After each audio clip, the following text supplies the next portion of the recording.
Shalom, selamat siang untuk seluruh pemirsa Noken Live dimanapun Anda berada. Kembali bersama saya Fibra Satyagraha pada program Noken Bicara untuk edisi menuju kursi legislatif 2024. Saat ini di studio sudah ada dua tokoh anak muda yang cukup terkenal. Kenapa saya bilang terkenal? Nanti pasti kalau sebentar saya perkenalkan, pasti semua sudah tidak asing lagi. Tapi tahan dulu rasa penasaran Anda. Kita spill gagasan mereka untuk dipilih para konstituen.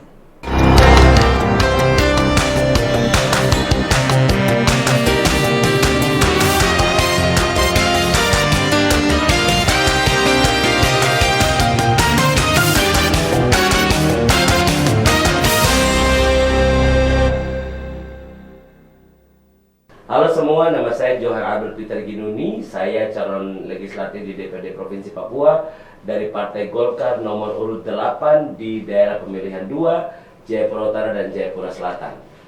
Visi saya masuk sebagai anggota dewan adalah untuk memastikan adanya akses pendidikan yang inklusif bagi semua orang dan semua kalangan, di mana teman-teman kita yang mungkin kurang beruntung, putus sekolah, mari kita lanjutkan untuk bisa memperoleh pendidikan yang lebih baik.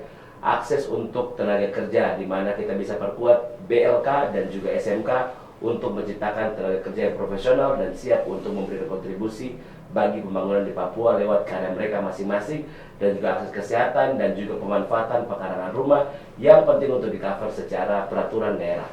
Bantu saya, dukung saya untuk kita maju bersama buat Papua yang lebih maju. Kita maju sama-sama, bersama saya, kita bisa.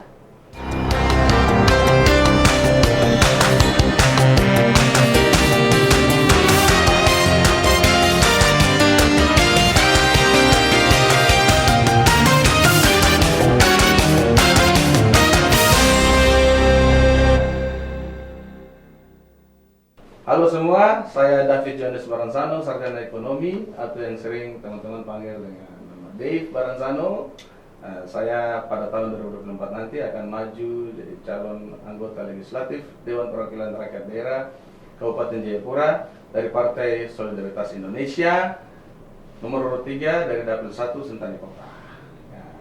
Kita PSI hadir kerja untuk rakyat dan menang pasti menang. Jangan lupa gunakan hak pilih kalian dengan berhikmat untuk bangsa ini.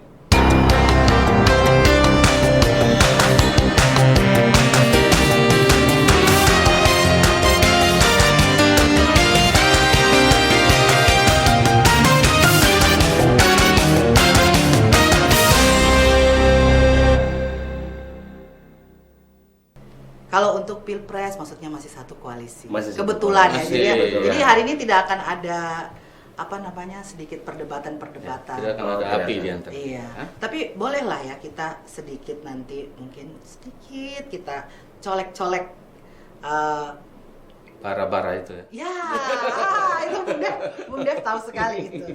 Tapi mungkin sebelum ke sana, saya mungkin ingin tahu, ini kan kita mungkin ke Bung Pice dulu. Ya. Latar belakang Bung Pice ini kan kalau saya lihat itu kan cukup beragam. Iya. Ada MC, tapi juga kemudian mengembangkan pelatihan ya, skill di bidang public speaking dan MC. Pengusaha juga. Dan kalau saya tidak salah, saya ada baca itu pernah menerima beasiswa Australia Award. Yeah. Nah, ini tiba-tiba terjun ke politik, ya kan? Kan oke lah, memang sudah ada modal dasar. Tetapi kan dunia politik ini bukan dunia yang nyaman. Betul. Ya kan? Dunia para senior, ya kan? Nah, apa sebenarnya dan bagaimana ceritanya sampai kemudian memutuskan terjun ke politik? Ya, masuk ke bara api ini, Ya. kata Bung Dev. Oke, kalau saya masuk ke dunia politik ini sebenarnya bukan tiba-tiba masuk, begitu. Jadi memang sudah dari lama tuh seperti ada keinginan kecil gitu, kayak pengen masuk dunia politik tapi belum tahu bagaimana caranya. Semenjak saya ingat itu tahun 2012, waktu saya mulai mengetahui isu tentang bonus demografi, di mana Indonesia ini lagi menuju kepada bonus demografi 2045. Mengerti bahwa anak muda ini potensinya akan sangat besar, akan semakin hari semakin banyak. dari jumlah penduduk, artinya jumlah potensi juga akan banyak. Nah, tapi kemudian waktu waktu tahu isu itu dan kemudian juga aktif di berbagai komunitas. Dulu ada di forum, kita bergerak di isu kepemudaan tentang kesetaraan reproduksi dan pemenuhan hak-hak remaja, kemudian pendidikan seksual dan reproduksi, begitu. Itu kan kurang terakomodir di undang-undang. Sehingga kayaknya kalau sekarang kita melihat banyak anak-anak yang hamil luar nikah, putus sekolah luar nikah, kemudian kenapa tidak selesai-selesai? Kemudian yang berikutnya juga saya terjun ke dunia pendidikan, concern ke beasiswa luar negeri, begitu. Karena saya juga pernah belajar ke luar negeri, concern ke penerima beasiswa. Ternyata di Papua itu peluangnya besar, tetapi untuk nyiapin orang buat pergi sekolah ini sangat minim, begitu. Jadi kesempatan ada, tapi yang mau masuk ke sana tidak memenuhi persyaratan, itu banyak sekali. Kemudian saya juga terjun ke dunia bisnis, dunia entrepreneur. Nah, di dunia entrepreneur juga tuh banyak anak-anak muda yang Papua yang baru mulai usaha kemudian bandel di tengah jalan. Edukasinya masih kurang. Begitu. Kemudian saya juga belajar lagi tentang isu-isu seperti biasa kalau ibu-ibu di rumah, ini bahan pokok mahal. Rica sekilo sudah berapa diberitakan. Padahal at the same time waktu bersamaan tuh Papua ini subur dan kita tinggal buang biji rica tumbuh. Kenapa tidak diedukasi untuk nanam di rumah, tapi disuruh beli ke pasar? Begitu. Jadi masalah-masalah yang saya mungkin tidak terlalu besar, sederhana. Ya, sederhana tapi hari-hari terjadi dan ada terus begitu. Dan itu sangat dekat dengan kehidupan kita di masyarakat. Kalau misalkan ngebahas korupsi beda lagi case-nya. Tapi yang hari-hari ini itu tidak selesaikan, ada kelihatan terus begitu. Kemudian akhirnya saya mulai belajar dan gimana caranya untuk bisa masuk ke politik. Dan memang saya punya pergerakan hari-hari, orang lihat mungkin MC, mungkin kasih kelas public speaking, tapi ada kegiatan sosial lain yang saya lakukan. Saya juga belajar, saya turun ke kampung, itu juga ada. Cuma memang itu bukan jadi bagian yang saya banyak publikasi, karena memang kayak di sosial media yang terlalu banyak, karena memang tujuannya untuk kan usaha, jual jasa. Kalau boleh tahu usahanya apa? Ada punya kedai kopi sama punya WO dengan biasa kasih kelas. Emang saya lihat di 3 tahun belakangan ini bisnis startup, itu mulai berkembang dan kemudian sangat masif gitu. Sangat masif. Dan kebanyakan pemiliknya adalah anak-anak muda. Nah, terus alasan yang kedua lagi adalah waktu anak-anak muda ini banyak, artinya banyak potensi, tapi pelibatannya masih kurang. Pelibatan anak muda di banyak tempat kayak tadi, politik itu kan miliknya para senior. Tapi sabar dulu, sekarang konstituennya kan sekarang banyak anak muda. Which is anak muda yang harus lebih banyak terlibat. Tapi gimana caranya membuat anak muda ini terlibat, harus ada anak muda yang masuk. Gitu. Makanya mulai pelan-pelan. Jadi memang saya dari awal tidak terlalu publish bahwa saya akan masuk di dunia politik, sampai pada masa kampanye baru saya publikasi begitu. Jadi akhirnya Bung Pija sendiri memberanikan diri menjadi representasi anak muda yang mungkin kemudian bisa melahirkan solusi-solusi yang atas masalah tadi yang basic sebenarnya tapi penting. Kita menuju kepada Bung Dev. Jadi saya tuh paling sering ikutin konsernya Bung Dev. Mungkin Bung Dev ini tidak sadar. Karena banyak orang ya. Iya. Karena banyak orang, tapi karena saya Kabutet itu kita sering sekali ikut konsernya. Dan saya tuh orang yang kalau Dev di atas Pak Bung Dev sudah menyanyi, saya tuh pasti goyang. Mau mama mantul lewat tetap putus. Iya, tetap kita akan goyang kalau. Pada saya kaget sekali begitu lihat ketemu ya waktu itu, di PSI gitu kan. Iya. Kemudian di partainya Mas Kaesang gitu ya kan. Pas waktu itu Mas Kaesang datang juga, jadi pas saya lihatnya pas acara yang bersamaan. Ada Mas Dev juga di situ. Ya, ada Mas Dev juga, betul. Saya kaget. Ada kan politik dan musik itu kan dua dunia yang perbedaannya jauh gitu. Yang satu sangat nyaman ya kan, kemudian santai. Sementara di politik ini kan rada-rada bukan santai tapi rada-rada seperti ngeri-ngeri sedap seperti itu. Nah, apa yang motivasi Bung Dev sendiri?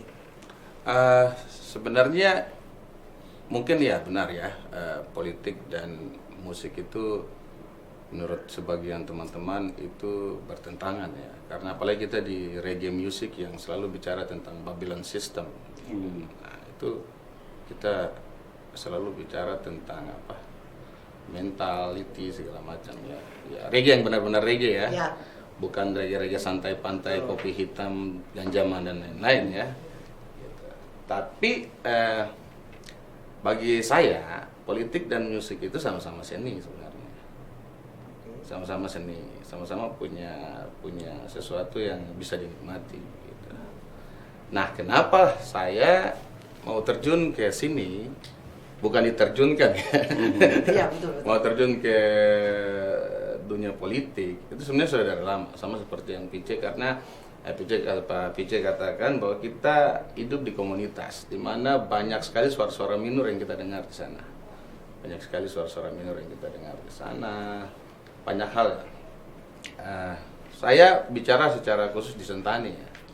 Di Sentani itu banyak sekali pergerakan yang kita buat untuk para seniman, musisi di sana, juga beberapa teman-teman yang bergerak di dunia UMKM ya, dalam hal ini beberapa subsektor dari ekonomi kreatif di sana yang dulunya itu sangat aktif gitu. Tapi sekarang entah kenapa beberapa generasi ini tidak terlalu muncul, kayak sanggar-sanggar tari, Ya, betul. macam. Saya ada di dekade yang sangat aktif, sangat Dulu itu aktif sekali, Iya. entah kenapa beberapa dekade ini hilang gitu. Iya. Nah, timbullah perbincangan di antara kita gitu. Teman-teman di situ timbul perbincangan antara kita, dan akhirnya ada keputusan bahwa salah satu dari kita atau beberapa dari kita memang harus main di politik. Gitu. Kita harus berbicara di politik. Gitu. Kita harus berpolitik gitu, supaya mungkin ada kebijakan-kebijakan yang seharusnya untuk keterpihakannya kepada masyarakat ini, tapi tidak berjalan dengan baik, dan itu kita harus kawal gitu. Iya. Di daerah Sentani misalnya, di daerah dapil saya gitu. Nah, itulah kenapa saya tertarik untuk dunia politik. Sebenarnya sudah dari lama juga. Cuman dari dulu itu mikir-mikir warna apa yang cocok nih. Oh, Iya oke kan? ya. Warna apa nih yang cocok, rumah mana nih yang bagus nih buat kita bisa ke sana, bisa duduk di situ. Ternyata di PSI rumah yang sangat transparan untuk kita, untuk bisa duduk di situ, untuk kita bisa berpolitik dengan ceria gitu, santai gitu. Santuy. Ya, Artinya lebih merasa nyaman lah ya. Ya, karena ini sesuai, sebenarnya lebih nyaman sih. mostly mereka juga kan kebanyakan anak muda ya, Iya. kalau saya lihat. Dengan mengusung konsep politik riang gembira. Politik ya. Tapi saya pikir itu tidak terjadi di satu partai saja. Saya lihat hari Iya. ini bagaimana seperti misalnya Partai Golkar ya, ini kan suhu partai kalau saya bilang. Ya. Partai senior. Banyak sekali melahirkan kemudian politisi-politisi dan pemimpin-pemimpin Papua ya kan. Dan sekarang juga mulai sedikit berubah. Artinya berubah dalam pengertian yang positif gitu. Mulai ada anak-anak muda yang seperti Bung Pice masuk ya kan. Padahal tadinya saya ini termasuk anaknya Partai Golkar juga gitu, karena bapak saya juga dulu di Partai Golkar kan. Semua, Tapi, kita juga. iya Semua, kan, semuanya iya. pasti begitu juga. Jadi ketika melihat perubahan yang sekarang, justru saya lebih saya lebih menyenangi politik era ini gitu loh. Maksudnya banyak dominasi anak muda, tidak cuma terlibat sebagai bonus demografi itu tadi konstituen, tetapi juga sebagai calon legislatif. Sehingga saya juga pengen memilih calon saya gitu ya, Iya. saya anggap milenial seperti itu. Nah, kita sedikit pindah ini ke isu nasional sebentar saja, ya kan? Kan kita tahu bahwa banyak lah ya yang kemudian kita lihat lah di TikTok, di media-media sosial itu kan banyak yang kemudian meragukan kapasitas seorang Gibran Rakebuming dengan banyak bahasa lah, misalnya di endorse maksudnya ditolong bapaknya dengan mahkamah keluarga dan sebagainya gitu kan. Sebagai anak muda gitu kan, saya pikir mungkin publik juga perlu mengetahui sebenarnya apa sih pendapat kalian tentang majunya seorang tokoh anak muda ya kan sebagai cawapres gitu besok. Mungkin Nanti silakan. Siapa dulu nih? Siapa dulu? Silakan. Oke. Yang tua Oh, Pak yang Yusuf duluan. Partai tua duluan. Oke. Oke, kalau menurut saya secara pribadi dengan kehadiran Gibran sebagai salah satu anak muda yang maju sampai di calon wakil presiden itu yang pertama shock memang. Satu Indonesia akan shock karena kaget ini baru pertama kali sampai di Wapres itu 35 tahun. Itu adalah hal yang pertama sampai MK memutuskan, itu hal yang pertama begitu. Dan yang pertama dan sebesar ini otomatis akan membuat orang shock begitu karena ini, tapi bagi saya ini adalah gebrakan yang besar yang baru bahwa pemuda lah yang menggerakkan perubahan sampai proklamasi. Kalau sekarang memang pemuda buat lagi sejarah, itu adalah sebenarnya pengulangan sejarah, tapi mungkin bentuknya berbeda di dunia politik. Dan bagi saya wajar saja kalau memang dia punya kapasitas, kenapa kita tidak memberikan kesempatan untuk tidak memberikan kesempatan kalau memang dia punya kapasitas, punya kapabilitas, kenapa tidak dia maju untuk bertarung bersama dengan para senior begitu. Jadi kalau menurut saya Gibran memang punya kapasitas. Dan kenapa diragukan? Karena belum banyak orang melihat hasil kerjanya. Dia barusan, ini adalah langkah pertama, ini adalah hal baru, jadi sebenarnya wajar kalau ada pro dan kontra begitu. Yang kedua adalah yang membuat saya secara pribadi mendukung Gibran adalah Gibran maju bukan sebagai banyak tagline bilang saatnya yang muda memimpin. Saya bukan orang yang, karena saya melihat bahwa kita generasi muda tidak bisa semata-mata langsung memimpin. Kita butuh generasi di atas. Karena yang namanya pembangunan itu adalah lintas generasi. Ada generasi di atas, ada generasi di bawah. Dan tidak mungkin dia maju sendiri, tetapi kan juga ada banyak orang yang akan mendukung majunya Gibran bersama karena dengan kita membutuhkan pengalaman dan jam terbang para senior juga. Betul, ya, kan? Artinya bukan hanya dia yang nanti berperan sendiri, tapi ada banyak orang yang juga mendukung dia. Jadi kalau memang ada yang tidak setuju, wajar begitu. Yang pertama mungkin karena bukan pendukung, begitu. Tapi kalau kita yang mendukung, bagi saya wajar. Justru ketika dia maju ini akan menjadi sejarah baru di Indonesia. Bahwa ketika ada anak muda yang memimpin, akan ada sejarah yang baru yang bisa kita ciptakan. Seperti itu. Kalau Bung Dev? Ya, kalau dari saya, Gibran maju jadi wakil presiden dengan tangga-tangga yang begitu cepat ya. Ya. Bisa dibilang bukan pakai tangga lagi nih ya, pakai lift ya. Layak lah, karena Gibran ini bukan seorang anak muda yang kosong dan dia punya segudang prestasi gitu. Nah, yang tua boleh bicara tentang pengalaman, tentang prestasi-prestasi mereka, tapi jangan lupa bahwa selalu yang membuat perubahan itu yang muda. Gitu. Mereka yang tua dengan cerita-cerita mereka, ya mereka lakukan itu pada saat mereka muda juga kan. Ya. Jadi ini bukan membedakan yang tua sama yang muda gitu. Karena gini, ini tentang visi yang dikerjakan oleh bagi kita di PSI kita sebut Jokowisme. Gitu. Tentang visi yang dikerjakan oleh seorang Jokowi dan diteruskan oleh, bukan masalah anak ya, dalam tanda kutip bukan masalah anak, tapi yang harus tetap dikawal untuk kepentingan bangsa ini gitu. Kenapa Gibran dan Mas Kaisang harus berdiri gitu, untuk mengawal visi itu. Itu yang dilihat dari kami di PSI, dan PSI berkata bahwa ya PSI adalah partai Jokowi. Itu mutlak. Oke. Kita kembali sedikit nih ya, maksudnya kita kembali sedikit. Saya penasaran dengan Bung berdua ini kan orangnya sangat energik saya lihat, kemudian dan sangat independen. Saya lihat itu sangat independen sekali gitu. Sementara pada saat nanti kita di parlemen, kita tahu bahwa kebijakan-kebijakan yang lahir itu kan merupakan hasil dari kolektif ya kan, kebijakan kolektif gitu. Nah, ada tidak mulai dari sekarang itu punya semacam guideline atau rules yang kalau yang ini kalau nanti seperti ini saya tidak akan lewat. Saya adalah orang yang berbeda gitu. Punya guideline gitu loh. Bahwa saya tidak akan mengikuti hal-hal yang seperti ini gitu. Nah, itu ada nggak, dan mungkin boleh diceritakan gitu ya kepada pemirsa di rumah sebenarnya apa guideline yang nanti menjadi toleransi, batas toleransi gitu loh sebagai seandainya terpilih ya. Ya, seandainya terpilih. Optimis dong pasti. Bung Dev. Saya duluan ya. Iya. Pak. Iya. Jadi Ganti. ini kita seandainya terpilih dan duduk menjadi anggota dewan ya kita tidak terlepas dari partai, ya kan?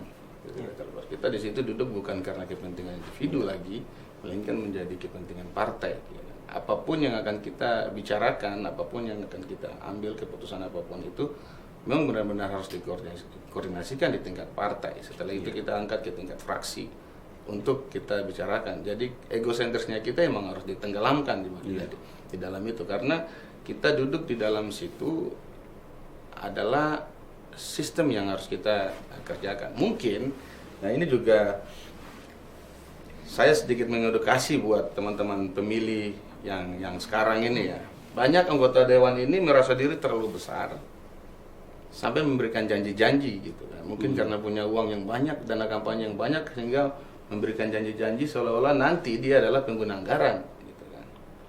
Artinya, jadi ini untuk teman-teman semua di rumah atau yang lagi nonton podcast ini, kalau ada yang datang, anggota dewan yang datang seperti begitu dengan banyak uang, ambil uangnya, lupakan janjinya. Ambil uangnya, lupakan janjinya, karena anggota dewan bukan pengguna anggaran. Kita hanya bisa mengintervensi anggaran itu demi kepentingan rakyat ya. Kebijakan. Nah, kita cuma bisa mengintervensi anggaran itu untuk kepentingan rakyat gitu. Dan kita bukan pengguna anggaran. Jadi salahlah bila teman-teman anggota dewan ini penceritaan dengan janji-janji yang muluk-muluk ke masyarakat. Itu salah sekali. Karena sudah jelas bahwa anggota dewan bukan pengguna anggaran gitu.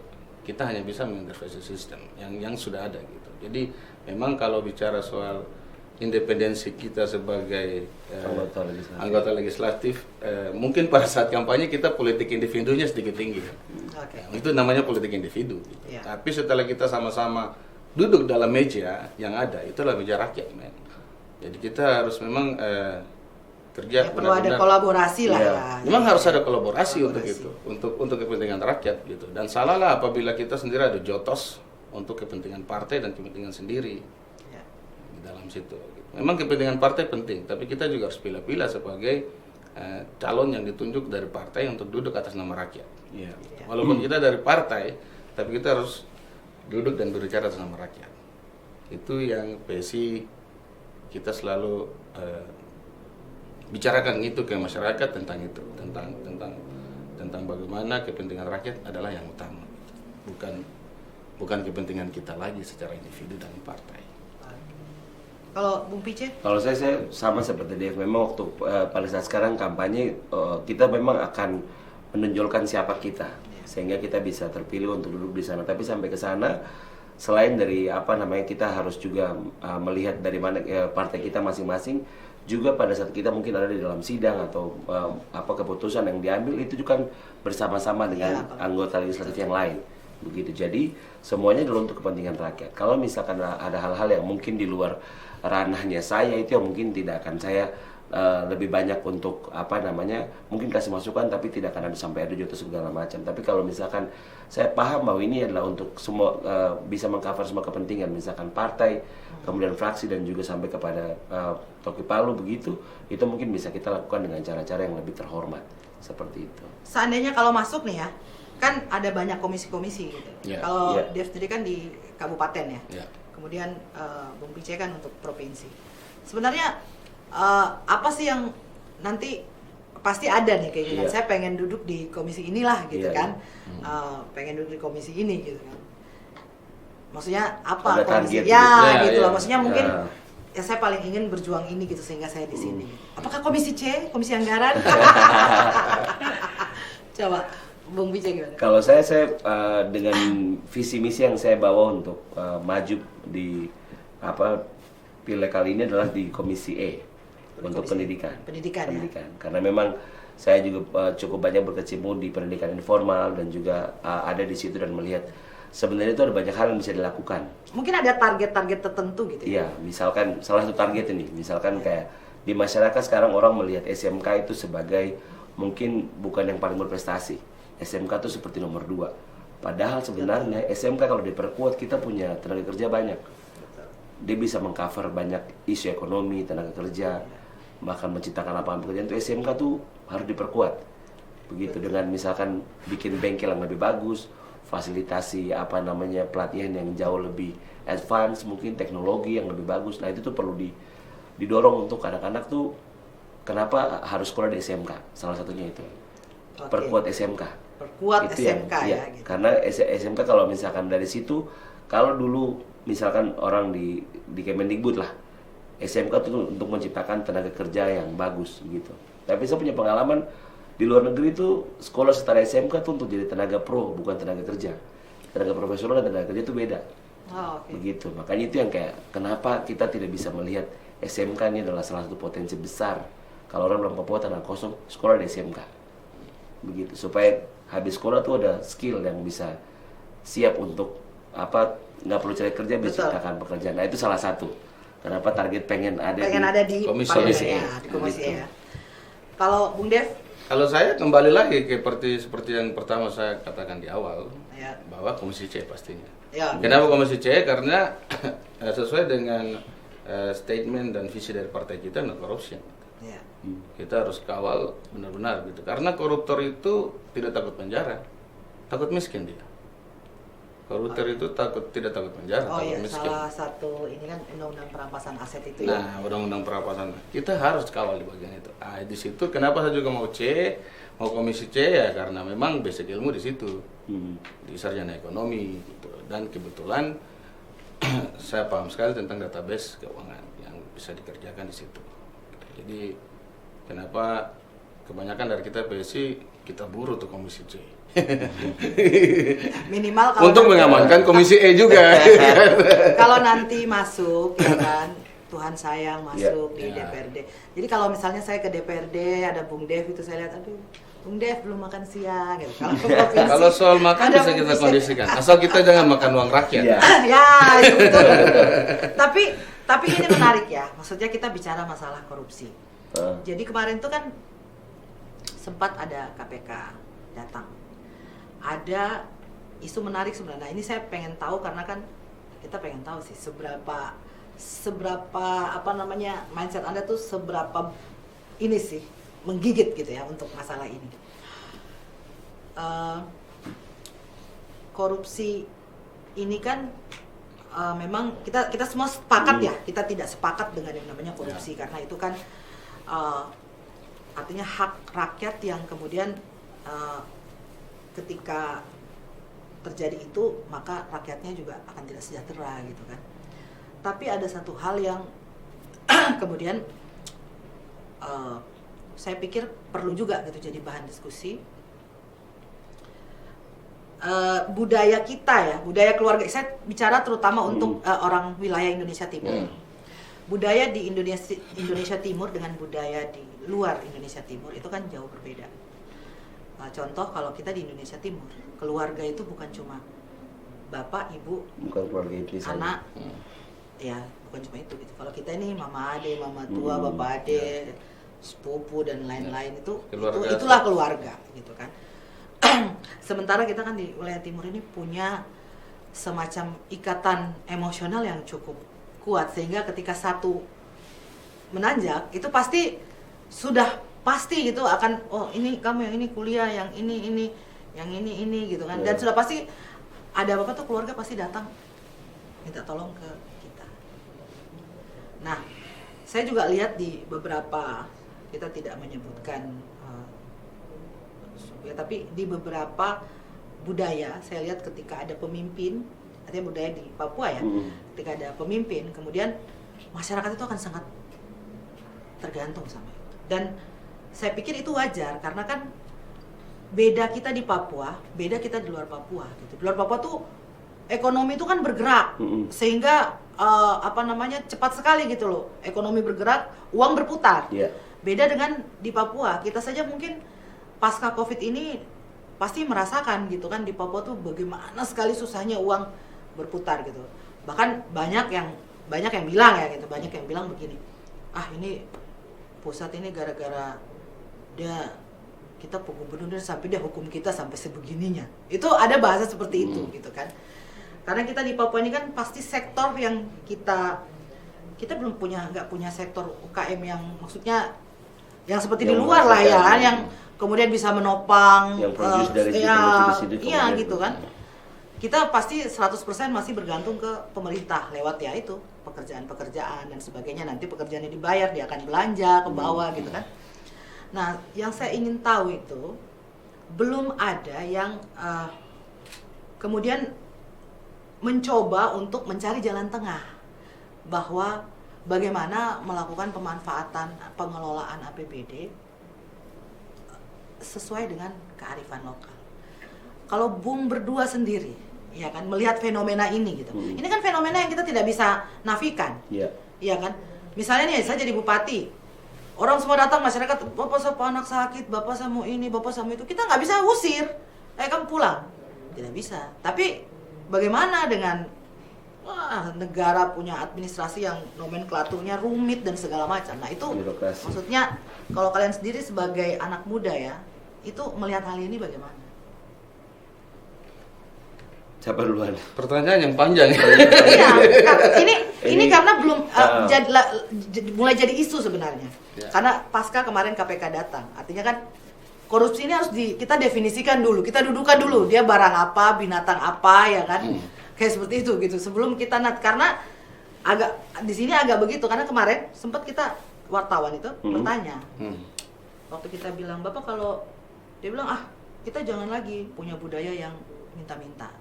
Padahal ya itu orang luar memang kadang tidak mengerti ya dengan banyak budaya kita di timur. Nah itu yang sekarang memang ini pertanyaan ini memang saya simpan itu untuk menguji Ya, untuk menjebak kita ya. anak muda. Ya, ini kan diskusi, ya kan? Jangan. Diskusi dan saya pengen tahu. Kalau menurut saya memang korupsi tidak ada kompromi soal itu Ya. ya. Seperti tadi saya bilang bahwa koruptor itu tidak takut penjara, cuma takut miskin gitu. Tapi karena dia saking takut miskinnya, dia memiskinkan banyak orang. Ya. Banyak korupsi dengan berapa jenisnya dan berapa wajah-wajah korupsi itu gitu kan. Nah, kalau kembali ke budaya yang bergantung pada satu pemimpin, itu sebenarnya kembali lagi ke individu orang itu. Bagaimana kita mengedukasi? Seperti tadi Bung Pice katakan bahwa pendidikan itu sangat penting. Nah, itu kita harus mulai dari keluarga gitu kan. Itu harus edukasi keluarga bahwa sekarang kita bukan lagi milik keluarga, tapi menjadi milik negara ya kan. Nah, sesuai Tugas dengan- banget ya Bapak ini ya. Iya, emang karena Iya. emang harus seperti itu karena begini, contoh ya di dunia usaha itu kebanyakan orang mentok di tengah jalan karena rekeningnya masih rekening pribadi bukan rekening usaha, ya kan? Nah ini sebenarnya konsep dasar saja yang bisa kita pakai untuk ke atas ke depannya gitu. Tidak mungkin ya untuk urusan keluargamu ya rekening pribadimu gitu kan. Ngapain harus pakai rekening negara gitu? Bung Pice. Kalau saya pribadi, kita balik dulu ke tadi Edukasi tadi. bukan tentang kalau satu orang yang memimpin dan kita punya budaya timur, Iya. budaya ketimuran. Kalau itu memang kalau menurut saya pro dengan budaya itu. Saya pro dengan budaya di mana saya harus bisa membantu saya punya keluarga. Tetapi yang saya lakukan secara pribadi, ini dari pengalaman pribadi dulu ya. Oke. Saya memberi batasan.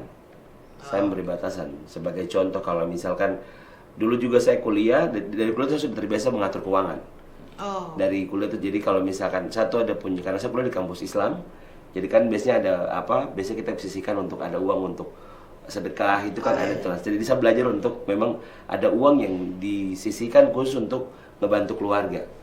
Kalau misalkan uang itu habis berarti memang sudah tidak ada buat ngebantu. Jadi memang untuk dari sisi pribadi cara mengatur keuangan pribadi itu sudah seperti itu. Ada uang yang dialokasikan memang ini untuk membantu. Tapi kalau memang sudah tidak ada ya sudah tidak ada begitu. Dan generasi kita cukup berbeda dengan generasi di atas. Betul. Ini secara culture dulu kita bicara. Kalau orang tua tuh kasih, kalau kita batasi.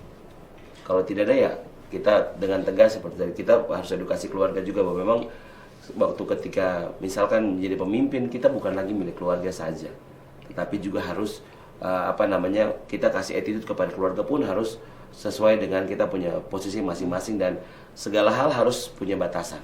Begitu. Tidak bisa kita pakai dengan cara-cara kita bisa lakukan sesuatu tapi tetap harus kita batasi. Begitu. Seperti tadi Bung Dev juga, kakak Bung Bro Mbak juga bisa. Panjang ya. Ya, kamu panjang. Gitu. Yang pertama tuh kita kasih batasan. Jadi saya juga percaya bahwa ketika kita duduk sebagai seorang pemimpin itu juga datang dari kita punya kepribadian. Itu akan bisa mempengaruhi. Karena pemimpin basically kan harus salah satu yang menandakan pemimpin adalah pengaruh yang dia bisa berikan. Tapi maksudnya gini, apakah setuju gitu ketika kita mendorong untuk melakukan pengelolaan APBD itu sesuai dengan kearifan lokal gitu. Artinya karena kan banyak sekali nomenklatur yang maksudnya tidak ada gitu kan di misalnya contoh nih ya kayak kemarin kita memang sudah pisah tapi ini kan contoh aja. Saya tanya kemarin, Pak, kalau dalam nomenklatur misalnya keuangan itu bakar batu itu dia masuknya di nomenklatur apa misalnya gitu saya tanya. Dijawab itu barang dan jasa. Ya ini kan nggak nyambung gitu loh maksudnya ya kan akan ada semacam rancu itu yang maksud saya ke depan sebagai anak muda kan karena kita ini kan kita ini provinsi yang kita punya masyarakat adat banyak. Iya kan? Jadi kita perlu juga gitu mendorong pemanfaatan APBD itu based on kearifan lokal gitu supaya ada nomenklatur yang kemudian tidak bertabrakan dengan sekarang agak seperti itu gitu loh maksudnya sebenarnya. Kalau menurut saya memang kita bisa kerjakan tapi tidak segera, maksudnya tidak bisa cepat langsung diimplementasikan karena dengan banyaknya budaya yang beragam kita harus melihat bahwa kearifan lokal mana yang juga bisa mendukung APBD ataupun yang bisa dikerjakan oleh APBD karena kalau misalnya kita hanya pakai berdasarkan satu sudut pandang bahwa pakai kearifan lokal tentu tidak bisa karena yang namanya peraturan ataupun penggunaan anggaran itu semua kan berdasarkan undang-undang. Jadi memang kita kalaupun bisa diterapkan harus melihat mana yang memang sesuai begitu karena tidak bisa dengan langsung diterapkan seperti begitu. Pemirsa Noken Live hari ini pasti menyaksikan ya, maksudnya saya mengantar sedikit. Saya kagum loh dengan dua ini layak banget kalian pilih. harus dipilih. Karena sebenarnya ekspektasi saya tadinya ini akan jadi pembicaraan yang biasa-biasa saja ya. Ada isinya seperti itu kan. Ya. Tapi saya menantang mereka dengan pertanyaan-pertanyaan yang sedikit menjebak ya kan. Kemudian tapi mereka kemudian berhasil gitu loh. Menjawab secara konstruktif ya kan, tetapi tidak menghilangkan substansi yang saya maksud gitu loh. Memang kalau ngomong sama penulis tuh langsung substansi. jadi seperti itu yang saya suka. Nah, sekarang begini. Sabar, saya mau tambahkan dulu nih yang tadi nih. Oke, silakan. Boleh. Soal duit ini. Kita suka nih soal duit ini. Jadi gini, jawabannya cuma dua nih dalam APBD. Jawabannya cuma dua. Kalau yang sering digunakan oleh pemerintah adalah hanya dua saja. Tiga huruf itu tuh. 3 huruf yang dibolak-balik. DPA dan PAD. Ya kan? Yang selalu jadi Alkitab dan jadi panutan dari satu struktur pemerintahan adalah DPA-nya kan? Yang nggak sembarang nih duit keluar karena tidak sesuai dengan DPA-nya kan? Nah, yang tadi kita bicara soal ekonomi subsektor dari beberapa ekonomi yang menunjang UMKM segala macam, itu yang kita nanti ada untuk meningkatkan PAD dalam kedaulatan pangan dan papan itu yang nanti akan meningkatkan. Jadi 3 huruf yang dibolak-balik sebenarnya DPA dan PAD gitu kan. Tapi memang ini jadi PR ya, maksudnya jadi PR seperti ini. Pasca kita kemudian adanya pemekaran ya, Provinsi Papua ini kan hanya punya 2,3 triliun APBD-nya per tahun dari 7 ya kalau saya tidak salah itu 7. 2,3 plus kita kehilangan Freeport karena kan masuk ke Papua Tengah. Ini jadi ini sih sebenarnya jadi bahan perenungan juga. Banyak nih di komunitas-komunitas juga kita ngobrol. Kita ke depan Provinsi Papua ini PAD kita dari mana ya gitu kan. Ini jadi tantangan juga ya kan. Nah, ini bagus ini. Tadi ada yang singgung bagus. Sekaligus. Kita tantang mereka ya kan. Mungkin punya gagasan ya kan bagaimana kemudian Provinsi Papua besok mungkin apa namanya dalam peningkatan PAD-nya nanti seperti apa, dan kemudian sektor apa sih yang sebenarnya mungkin belum kita gali sektor itu, atau mungkin kita memang punya tambang hanya masih segelintir orang yang ini ya, mungkin begitu ya. Jadi saya ingin menantang Bung berdua mungkin untuk berpikir Provinsi Papua bagaimana. Jadi, Kalau duluan sudah. oke. Sudah. Kalau dari Kita kayak partai tua. Tidak. Kebetulan kita semua kan dari legend-legend kuning kita, bukan merah ya. Iya, Bukan iya. merah yang ini. Bukan merah yang ini. Kalau saya melihat Provinsi Papua memang tadi betul itu menjadi sebuah apa namanya kayak bukan pertanyaan tapi sebuah hal yang ini PR lah ya, begitu. ya. Terus kemudian kayak PR. Cuma saya melihat bahwa balik lagi dari sisi milenial begitu. Kayak sekarang anak milenial bisa bikin banyak hal dengan karyanya. Nah, itu salah satu yang bisa kita lihat adalah di provinsi-provinsi yang baru ini kan mereka masih bergantung juga dari APBD dan banyak potensi sumber daya alam yang mungkin belum dieksplor dengan semaksimal mungkin. Nah, provinsi Papua ini bisa menjadi sektor jasa. Sektor jasa itu bagi saya itu cukup menjanjikan untuk ke depan dengan karya-karya, dengan apa yang bisa penyediaan jasa yang lebih banyak, itu mungkin bisa menjadi salah satu PAD yang besar bagi Provinsi Papua begitu. Ya. Kalau kita bicara soal PAD ya kembali lagi, di mana kita mengukur PAD di satu daerah itu dari perekonomian subsektornya.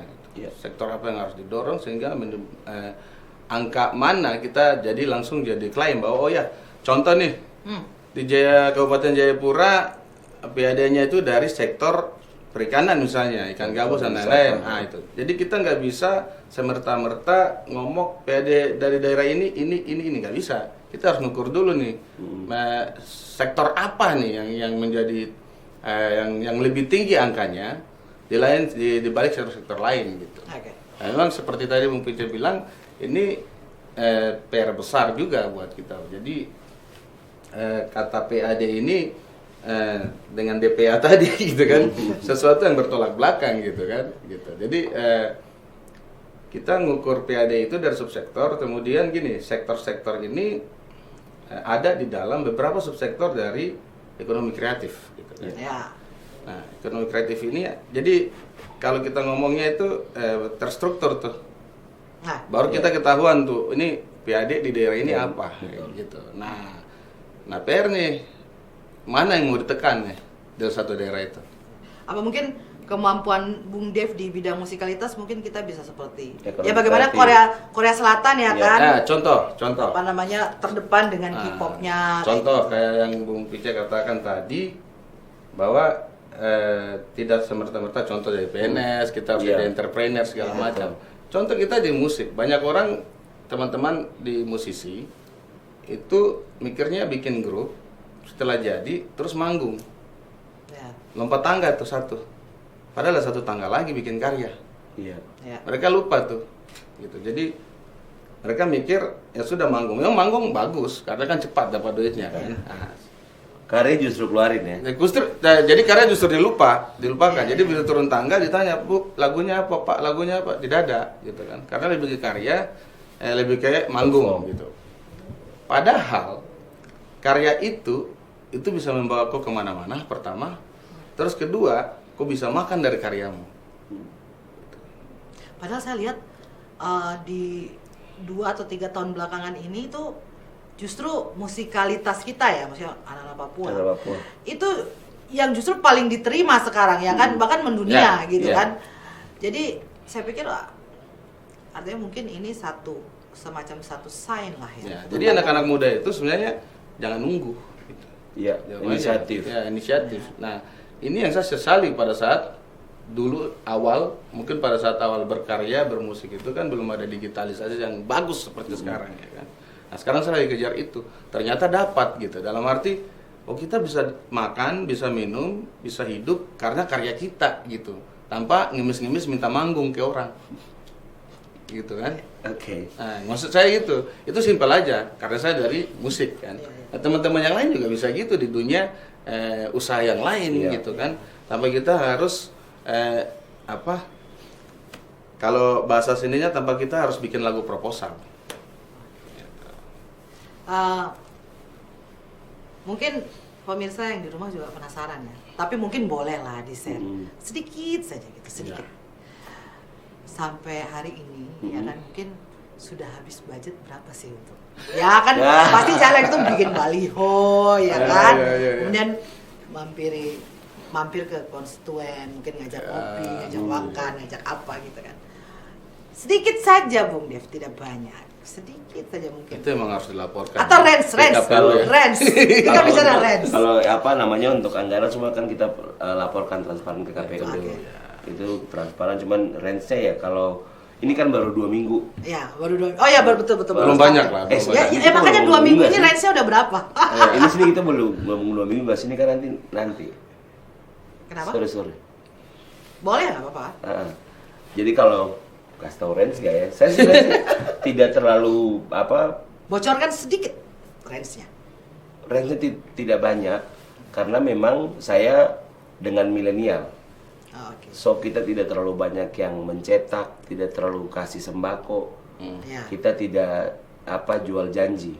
Ya. Tapi yang kita bawa adalah kita ada masalah, kita mesti ada di sana. Boleh sebut nominalnya? Maksudnya range-nya. Yang Angkanya. angkanya lah. Maksudnya yang kira-kira dipersiapkan dari awal tuh sekian gitu kira-kira untuk. Gimana ya? Saya Jangan kasih bocoran. saya tidak bisa kasih bocoran. Soalnya tim Bapak tambah besar soalnya. Oh, begitu ya. Gitu ya. Jadi kalau saya memang Kalau turun satu kali misalnya bertemu lah dengan konstituen ya, katakanlah range-nya tuh habis berapa sih untuk ngopi, untuk konsumsi lah ya. saya nggak bisa kasih tahu sih. Sekitaran juga nggak bisa ya. Nggak bisa. Nah kalau Bung Dev, Range karena kan itu tadi kan baru mulai nih Baru kampanye. mulai. Baru Jadi, mulai ya, tapi artinya sobat kan nih, jadi ada- meskipun ada yang baru kita mulai, laporkan. tapi kan artinya kan menuju ke sana itu Ya, kan pasti ngopi-ngopi. ya, oke. gitu, Jadi apa. gini, Artinya karena- sekali ngopi tuh kira-kira gitu loh. Karena maksudnya. baru mulai. Pertama karena baru mulai, jadi tidak banyak yang keluar juga. Tidak banyak yang Paling hampir seminggu ini paling baru 1 juta, 2 juta ya. Oh, Ya. begitulah ya. Segitu. Tidak banyak. Tidak banyak lah. Tidak ya. banyak lah, tidak banyak. Kalau Plus- untuk persiapan kita untuk maju rahasia dong. Ya itu Iya. itu sudah pasti. Ntar lah. banyak Ya. proposal lagi yang masuk nih.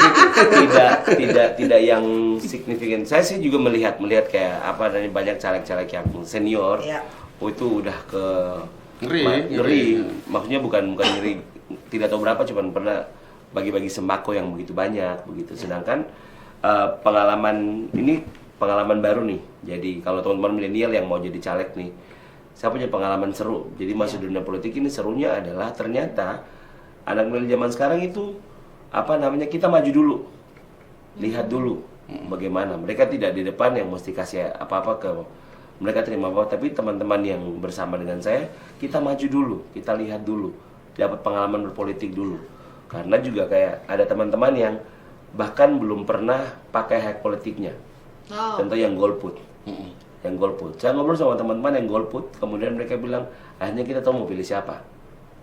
Begitu. Kemudian kemudian kayak akhirnya jauh lebih mengerti tentang politik itu ternyata penting. Begitu. Jadi itu dulu. Jadi kalau misalkan sampai yang kampanye kemudian ngasih keluar duit banyak, ini banyak, justru saya juga ngobrol dengan masyarakat juga tidak banyak orang yang tidak usah bawa beras, tidak usah bawa apa-apa. Kita tidak butuh itu. Karena sudah banyak tahun di mana masyarakat terima beras hari itu saja. 5 tahun kemudian lapar lagi. Begitu. Berarti sebenarnya apa sih yang dijual gitu kepada konstituen? Artinya kalau memang masing-masing kan punya konstituen yang berasal dari milenial ya. Iya. Sebenarnya yang kalian jual gitu loh ke yang milenial ya. dijual. Dijual maksudnya apa sih yang kemudian ini loh kamu pilih saya akan melakukan ini itu. Sebenarnya apa gitu? Solusi. Oke, solusi. Contohnya gitu. seperti tadi yang saya bilang SMK. SMK tuh jarang menjadi perhatian banyak orang. Biasa kalau yang menang anak olimpiade buangan lah ya kan kadang-kadang. yang anak olimpiade, anak sains begitu. Tapi kalau di Papua, orang bilang Papua ini alam kaya. Kenapa tidak banyak berkembang? Karena tidak ada tenaga yang bisa kelola. Tidak ada orang yang mampu mengelola, misalkan bikin hutan jadi rumah, carpenter misalkan. Dia bisa bikin mebel misalkan. Mebel saja di sini dari Jawa yang datang, padahal hutan besar. Contoh tanah kosong yang bertani bukan orang Papua. Betul. Yang bertani maksudnya orang Papua bukan OAP, tapi masyarakatnya. Masyarakatnya, Misalkan yang datang pasti petani Jawa. Masyarakat adatnya ya. Masyarakat adatnya itu Iya, iya. tidak bertani, malah tanah subur tapi cor. Tidak dipakai tanahnya untuk menanam. Contohnya begitu. Jadi kayak hal-hal yang sebenarnya tuh kecil, bukan kecil, sederhana dan itu yang basic sekali. Tapi karena mungkin tidak bisa digaungkan di cover dari sisi peraturan segala macam, jadi orang-orang jadi kecenderungan kita membeli. Contohnya cabai mahal, kenapa anak-anak tidak sehat? Karena bahan makanan naik terus. Pada saat yang bersamaan kita bisa menanam, kita bisa melatih masyarakat untuk Ya, saya begitu. sepakat Jadi, itu. yang ditawarin itu solusi. Sebenarnya edukasi juga ya. Betul. Karena kan seperti makanan, kita punya mama-mama dulu tuh punya kebun, masalahnya Betul. kan ada labu, ada segala itu semua gizi. Gitu. Tapi memang kadang-kadang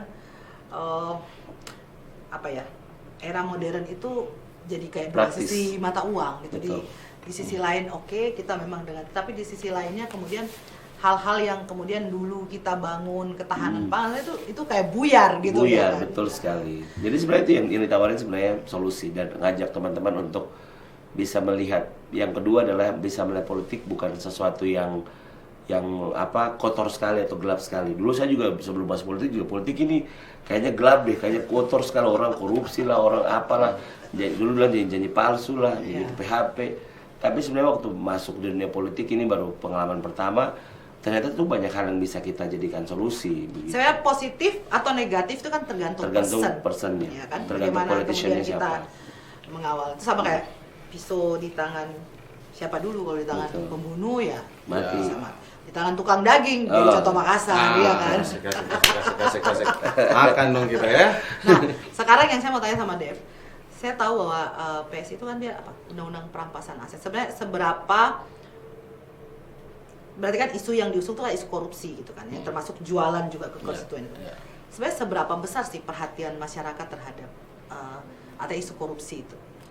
Dari pengalaman Dev ya? Jadi gini, lebih ke kebijakan sebenarnya. Lebih kebijakan. Pokoknya kita di PSI itu anti korupsi, dan tadi saya bilang beberapa jenis korupsi harus kita berantas, termasuk undang-undang perampasan tadi. Iya. Gitu. Karena kembali lagi gimana masyarakat adat itu mau hidup kalau semua dirampas dari mereka. Betul. Ya kan? Nah, Iya. jadi kebijakan harus kita tekan dan action kita lakukan gitu. Dari itu amanat dari partai yang sangat penting untuk kita lakukan gitu. Jadi politik individu yang kita mainkan sampai dari sekarang sampai nanti menang itu sebenarnya tujuannya untuk itu. Jadi benar-benar elektabilitas partai kita jaga untuk menjaga berapa jenis korupsi ini. Gitu. Oke. Mungkin saya mau flashback sedikit ya. Di 5 tahun lalu kita ada di suasana politik yang sungguh bahasanya tuh berdarah-darah. Ya kan, dimana ada satu kalimat itu politik identitas, ya kan, bahasa itu. Yang kemudian konotasinya itu kan kepada salah satu kaum intoleran lah, ya kan. Tapi yang saya ingin tanyakan di sini, gitu kan, sebenarnya kan kalimat politik identitas itu ya karena pada saat itu dan merujuk kepada kelompok itu ya, kemudian itu menjadi buruk gitu loh. Tapi saya pikir seperti di Papua misalnya, mungkin saya menyinggung sedikit isu ini karena itu sebuah fenomena. Kita jalan itu caleg banyak sekali foto-foto, dan saya lihat itu hampir mungkin lebih banyak, artinya yang teman-teman saudara-saudara kita yang maksudnya berasal dari non OAP gitu kan. Saya pribadi gitu ya, sebagai non OAP itu saya pribadi sebenarnya lebih menyukai untuk mendukung saudara-saudara yang OAP untuk maju. Ada satu diskusi yang menarik pada saat itu, kita bilang kita ini yang non OAP kalau bisa punggung kita diinjak terus kita berdiri gitu untuk yang OAP tadi. Bukan karena apa-apa, tapi karena rasa syukur kita gitu kan sudah diterima dengan baik, dengan penuh kekeluargaan di sini gitu. Dari mulai dari kita punya zaman orang tua, generasi di tete, atas. nenek gitu kan. Apalagi seperti kayak macam orang kita ya, orang Ternate Tidore itu kan punya Papua, seperti kekeluargaan, keluarga. punya historis lah. Historis sendiri Seperti gitu. itu. Nah, kalau Bung Ice sendiri sama misalnya Bung Dev gitu kan, melihat fenomena ini tuh apa sih yang nanti ke depannya gitu loh mau diperbaiki atau supaya kita punya anak-anak muda, terutama yang anak-anak muda OAP ya, itu berani gitu loh untuk maju dan kemudian bisa mendominasi gitu di parlemen. Siapa dulu? Home Pimpa nanti gitu ya. Kalau saya jadi balik lagi karena saya punya sedikit basic ada di pendidikan. Jadi orang Papua itu punya cara belajar itu tidak bisa lebih banyak dikasih tahu, tapi dikasih tunjuk. Ya. Ya, Terutama kalau jadi- ditekan itu pasti nggak bisa. Jadi harus ada contoh nih, Iya contoh gitu. baru maju. Jadi kalau misalkan melihat fenomena yang terjadi, ya yang pertama itu kenyataan bahwa memang sedikit kalau di jalan-jalan sekarang kita lihat mungkin masih Iya, sedikit. iya. Mungkin karena ini masih masa kampanye, mungkin nanti ke depan akan lebih banyak lagi begitu. Yang kedua adalah kita juga harus sama-sama sadar bahwa ini adalah hak berpolitik. Semua orang punya hak untuk berpolitik begitu, dan kita sebagai orang asli Papua pun ini hak kita, mari kita pakai. Mari kita, bisa kalau anak-anak muda punya bahasa sehari-hari tuh pakai kapasitas. Oke. Pakai kapasitas. OAP pakai kapasitasnya. Begitu. Kita dapat privilege di hidup di Papua. OAP selalu mendapatkan privilege untuk menjadi seperti yang pertama, yang di istilahnya kalau ada 2 orang, OAP kok pertama begitu. Jadi mari pakai kita punya kapasitas hak kita untuk berpolitik begitu. Kalau misalkan kemudian banyak teman-teman OAP yang tidak berpolitik, itu juga hak. Itu juga hak untuk tidak menggunakan hak politiknya bergabung dan berpolitik begitu. Jadi kalau ke depan ya mari saja yang OAP lebih banyak begitu. Pakai hak ini untuk berpolitik. Iya. Politik identitas ya tadi. Politik Ya. identitas ini memang pada zaman-zaman itu miring ya. Ya, Miring. ya. Minor lah. Merujuk pada satu Iya, kelompok karena tertentu berujuk pada lah, satu ya. kelompok. Padahal sebenarnya politik identitas ini kalau ditanggapi secara positif ya emang harus. Ya. Memang harus gitu. Ya, kita semua punya identitas. Iya, iya kan. Kita mau coblos siapa kalau nggak tahu orangnya siapa. Ya kan, politik identitas itu penting. Kemudian kenapa OAP tidak begitu mendominasi pesta demokrasi ini, ya kembali lagi pilihan Iya, masing-masing iya, gitu kan. masing-masing. Itu hak. Itu hak masing-masing gitu. Tapi kalau bicara di sisi lain, di sisi yang lain yang mungkin sedikit keras. Itu karena mungkin ada doktrin Nusantara. Doktrin Nusantara. Nah, doktrin Nusantara ini yang membuat kita sama-sama bersatu nih. Sama-sama Indonesia nih. Ya. Nah, untuk menuju Indonesia yang baik gitu kan. Akhirnya ya nggak terjadi masalah sebenarnya. Teman-teman non OAP juga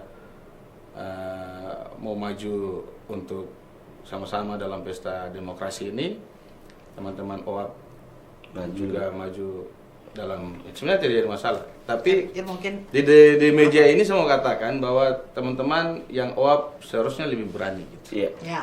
Seharusnya lebih berani Karena karena langkah ini tuh memang mesti berani. harusnya lebih berani, dan kita harus mendominasi gitu Partai Demokrasi Pesta Demokrasi ini kita harus mendominasi karena gini sebentar nanti ada omongan-omongan nih di belakang nih. Ya, padahal kita sendiri nggak maju gitu kan. Maksudnya. Omongan-omongan nih. Kita sendiri nggak ambil Kenapa langkah, kemarin nggak ambil step? kesempatan. Nah, Ya. kenapa kemarin teramaju baru bicara banyak gitu kan.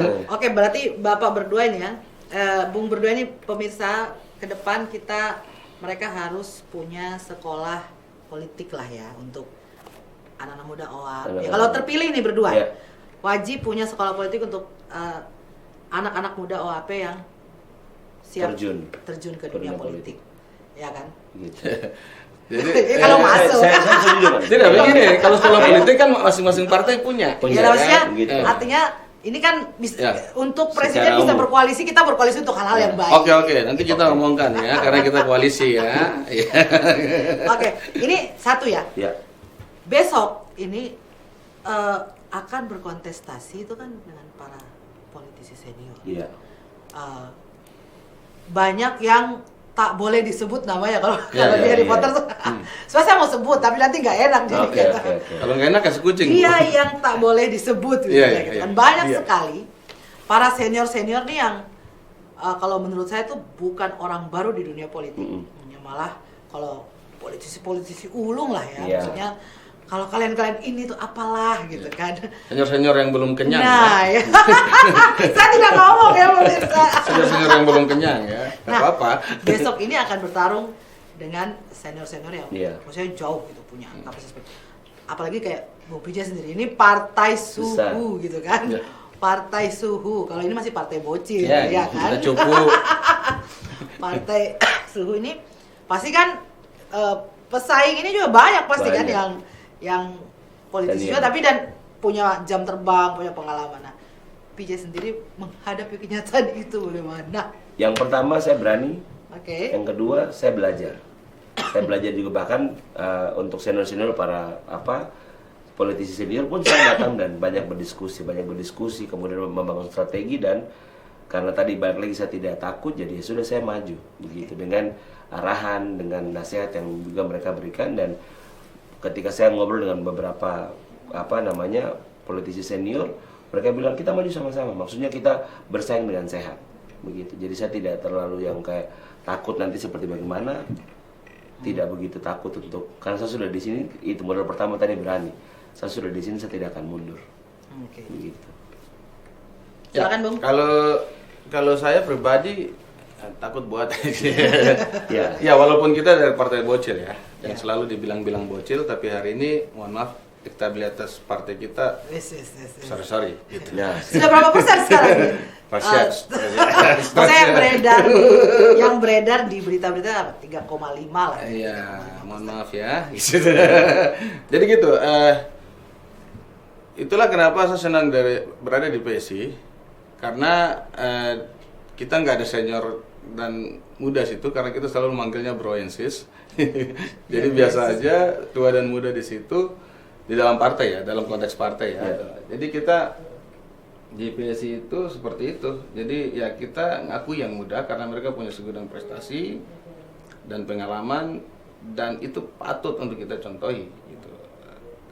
Mereka yang tua ya, mereka yang tua ini mereka punya banyak pengalaman, segudang pengalaman yang Jangan yang tua kan, yang senior. yang senior ya. Tua lah, ngaku tua aja susah. Dan mereka yang tua ini ya, gitu, ya kan. Untungnya tua-tua kita di PSI ini udah kenyang. Ya.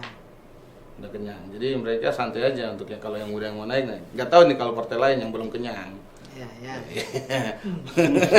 Tapi Oke. Semua orang kalau untuk kemenangan pasti siap menang. Iya. Ya kan? Tapi tidak semua orang siap untuk kalah gitu kan. Dan kemudian memiliki satu sikap politik gitu.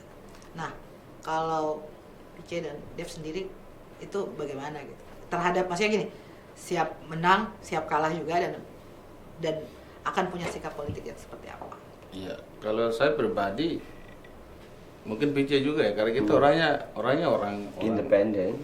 orang kompetisi dari dulu. Ya. Kita orangnya sudah berkompetisi, maksudnya hidup kita itu udah berkompetisi dari dulu. Jadi udah berdarah-darah nih. Jadi kalah siap, menang siap gitu kan. Kalau saya sih gitu. Tidak terlalu apa ya. Ya nikmati aja jalan ini gitu kan. Ya kalau menang puji Tuhan, kalau tidak puji Tuhan. Toh mau jadi anggota dewan atau tidak kita masih bergerak ya kan. Ya. Dengan visi yang kita emban sendiri gitu kan, di luar daripada partai gitu. Tapi tentunya untuk strategi pemenangan sudah dibangun. Tim sudah jelas. Tim sudah jelas. Gitu kan.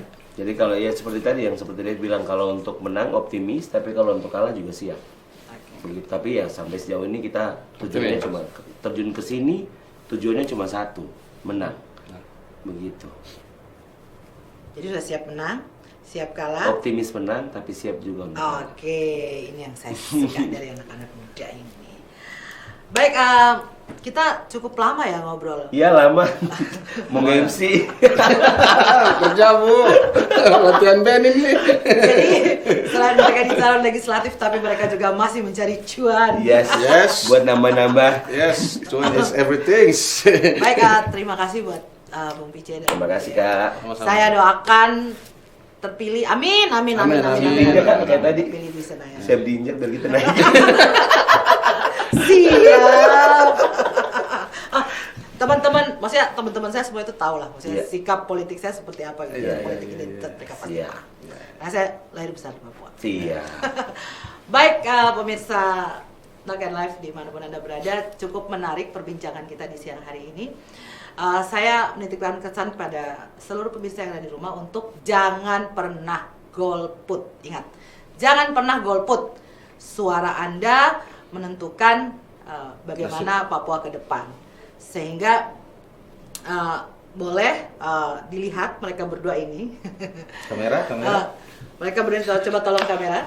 Kamera mana? Mungkin apa namanya, kalau Bung Dev untuk Kabupaten Jayapura ya? Ya. Dapil Satu. Dapil 1 untuk Kabupaten Jayapura ya. Buat teman-teman konstituen yang ada di Kabupaten Jayapura mungkin bisa memberikan suaranya kepada Bung Dev, ya kan? Silakan. Dia akan berjuang untuk Silakan. untuk mengawal anggaran, ya kan? Jadi kalau misalnya dia macam-macam berarti bisa Ya, silakan. sesuai dengan visi kita di PSI ya. Silakan Kita dikomplain. hadir kerja untuk rakyat. Oke, sip, mantap. Nah, kalau untuk Bung Pica kan di DPRP, di DPR provinsi ya? Dapil berapa? Dapil 2. Dapil 2. Nah, untuk para konstituen yang berada di Dapil 2, jangan lupa untuk datang ke TPS supaya nanti memilih Bung Pica. Ya. Kalau dapil 3 kita tandem dong. Oke, makanya. Kan dia tandem ya. Nah, ini menarik karena masih ada lebih politik. Baik, pemirsa, sekian obrolan kita di siang hari ini. Kita akan kembali dengan program-program menarik lainnya. Terima kasih.